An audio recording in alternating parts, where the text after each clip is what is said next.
আমার মতো কারা আছে যারা কলিজা, মুরগির কলিজা, পোলট্রি মুরগির কলিজা, তারপরে গিলা এগুলো খাইতে পছন্দ করে না? আমার যত ভালোভাবে রান্না করি আমার একটু গন্ধ গন্ধ লাগে, তো আমি খাইতেই পারি না।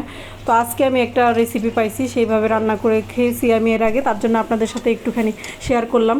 এভাবে রান্না করলেও একটু গন্ধ আসে না, খুবই ভালো লাগে। ভালো করে ধুয়ে একটু গরম পানিতে হলুদ দিয়ে সিদ্ধ করে তারপরে একদম গরুর কলিজার মতো ছোটো ছোটো করে টুকরা করে রান্না করে নিছি। তারপরে এই যে পেঁয়াজ কষিয়ে তার মধ্যে আদা রসুন দিয়ে, আর এটার মধ্যে একটা স্পেশাল মশলা হলো জয়ফল জয়ত্রীটা বেটে দিছি আমি।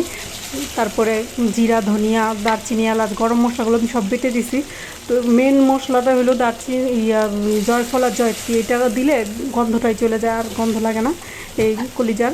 তারপরে একদম মশলা, গরুর মাংসের মশলার মতো খুব ভালো করে কষায় এর মধ্যে আমি ওই কলিজাগুলো দিয়ে দিব, দিয়ে ভালো করে কষাতে হবে। আমি সাথে কিছু আলুও দিছি যাতে খাইতে খুবই মজা হয় আর কি। তো আলু ছাড়া তো আমার চলে না। তো এই কলিজার মধ্যে আমি ছোট ছোট একটা আলু দিছি।